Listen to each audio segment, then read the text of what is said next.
Assalamualaikum warahmatullahi wabarakatuh. Raditu billahi rabba wa bil islami dina wa bi muhammadin nabiyya wa rasulah. Rabbi syrahli sadri wa yassirli amri wahlul uqdatam min lisani yafqahu qawli.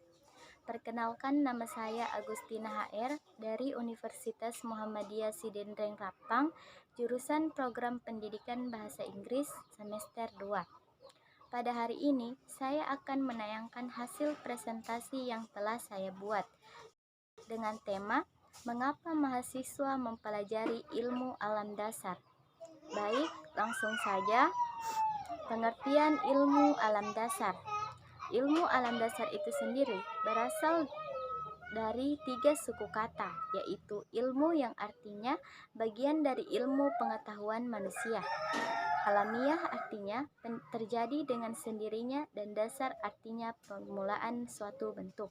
Istilah ini berasal dari Eropa, Belanda, Jerman, Inggris, dan Amerika, yang mana istilah ini masuk ke Indonesia pada zaman yang berbeda-beda. Ilmu alam dapat dilihat dalam arti luas dan dalam arti sempit. Arti luas, ilmu mencakup semua pengetahuan.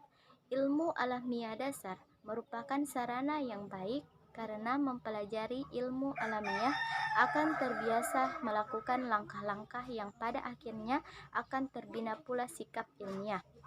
Hubungan alam dan manusia. Bagian A, manusia selalu ingin tahu. Manusia sebagai makhluk yang berpikir dibekali rasa ingin tahu. Rasa ingin tahu inilah yang mendorong untuk mengenal, memahami, dan menjelaskan hal yang bersifat alamiah, sosial, dan budaya, serta cara manusia memecahkan masalah. Dari rasa keingintahuan inilah manusia mengumpulkan keingintahuan. Dilansir dari kompas.com, berdasarkan pendekatan psikologis, ada 3 aspek dasar yang dimiliki manusia, yaitu yang pertama aspek kognisi atau pengetahuan, yang kedua aspek afeksi atau pengaturan hasil, yang ketiga aspek motorik pelaksanaan atau eksekusi. Selanjutnya, dilansir dari blog kurio.co.id yang mengemukakan cara-cara menciptakan rasa ingin tahu. Di antaranya, yang pertama selalu berpikiran terbuka, yang kedua berpikir 2 kali, yang ketiga terus bertanya, yang keempat jangan cepat bosan, yang kelima tanamkan mindset bahwa belajar adalah hal yang menyenangkan, yang terakhir banyak membaca. Dalam hubungan kehidupan manusia dengan alam dibedakan menjadi 2 tingkat peradaban, yaitu yang pertama, manusia masih sangat bergantung dengan alam, sehingga ada kesan bahwa manusia adalah bagian dari alam. Manusia dalam tingkat ini disebut manusia alam atau natural man, yang hidupnya bergantung pada pemberian alam, food gathering. Kepercayaan manusia pada abad ini adalah animisme, dinamisme, atau totemisme. Yang kedua, manusia yang sudah menguasai alam. Manusia dalam tingkat ini disebut sebagai manusia budaya atau cultural man yang hidup dengan menghasilkan apa yang dibutuhkan dan memiliki agama yang bersifat samawi. Rasa ingin tahu manusia pada mulanya mengenai dirinya sendiri yang terdiri dari 2 unsur. Yang pertama rohani, bahwa roh ada dalam tubuh manusia dan bersifat abadi.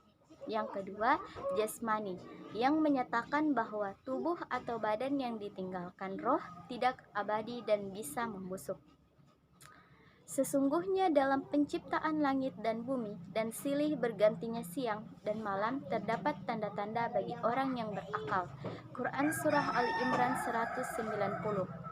Bagian B, perbedaan manusia dengan binatang. Dalam firman Allah dalam surat At-Tin ayat 4 dinyatakan bahwa Allah menciptakan manusia dalam bentuk sebaik-baiknya. Artinya, manusia adalah makhluk Allah yang diciptakan paling sempurna di antara makhluk lainnya, termasuk binatang. Dalam perbedaannya, manusia jauh lebih unggul dibandingkan binatang. Contohnya, manusia diberi akal, sedangkan hewan tidak. Manusia diciptakan mengabdi pada Allah, sedangkan hewan diciptakan untuk berkhidmat kepada manusia. Bagian C. Rasa ingin tahu dan mitos.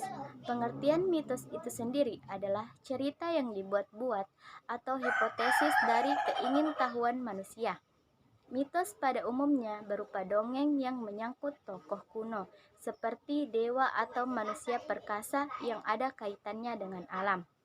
Secara garis besar, mitos dibedakan menjadi 3 macam, yaitu mitos sebenarnya, cerita legenda, dan legenda. Bagian D. Cara lama memperoleh ilmu pengetahuan. Yang pertama, prasangka. Yang kedua, intuisi atau pendapat yang tiba-tiba muncul tanpa dipikir logis dan analisis. Yang ketiga, trial and error atau coba salah. Adapun menurut Charles Price, yang pertama, percaya. Seseorang akan mendapat ilmu pengetahuan karena belum tentu hal tersebut benar. Yang kedua, wibawa. Sesuatu akan dianggap benar apabila seseorang yang berwibawa menyatakan hal itu benar. Yang ketiga, a priori. Suatu keyakinan, pendirian, anggapan yang diyakini sebelum mengetahui keadaan tertentu. Bagian E. Pendekatan ilmiah. Pendekatan ilmiah adalah mekanisme atau cara mendapatkan pengetahuan dengan prosedur yang didasarkan pada suatu struktur logis yang terdiri atas beberapa tahapan kerja, yaitu yang pertama, adanya kebutuhan objektif, yang kedua, perumusan masalah, yang ketiga, pengumpulan teori, yang keempat, pengumpulan data, informasi, dan fakta. Yang kelima, analisis data. Yang keenam, penarikan kesimpulan. Menurut Cholet Narboko, untuk dapat berpikir ilmiah, maka akan melalui 3 tahap, yaitu skeptik atau upaya untuk menanyakan bukti atau fakta terhadap setiap pertanyaan. Yang kedua, analitik, kegiatan menimbang setiap permasalahan yang dihadapi. Yang ketiga, kritik, upaya mengembangkan kemampuan menimbang agar selalu objektif. Berikut ciri-ciri pendekatan ilmiah, yaitu 1. Reduksionisme, yaitu pendekatan yang mereduksi kompleksitas permasalahan menjadi bagian-bagian terkecil sehingga dapat lebih mudah diamati dan diteliti. Yang kedua, repeatability, yaitu pendekatan dengan mengulang eksperimen atau penelitian yang dilakukan orang lain di tempat dan waktu yang berbeda. Yang ketiga, refutation, yaitu pendekatan yang mengisyaratkan bahwa suatu ilmu harus memuat informasi yang dapat ditolak kebenarannya oleh orang lain. Adapun pola pikir pendekatan ilmiah, yaitu yang pertama, induktif. Pengambilan kesimpulan dari kasus yang bersifat khusus menjadi kesimpulan yang bersifat umum. Yang kedua, deduktif. Pengambilan kesimpulan dari yang bersifat umum menjadi kesimpulan yang bersifat khusus. Mungkin itu saja presentasi yang dapat saya sampaikan.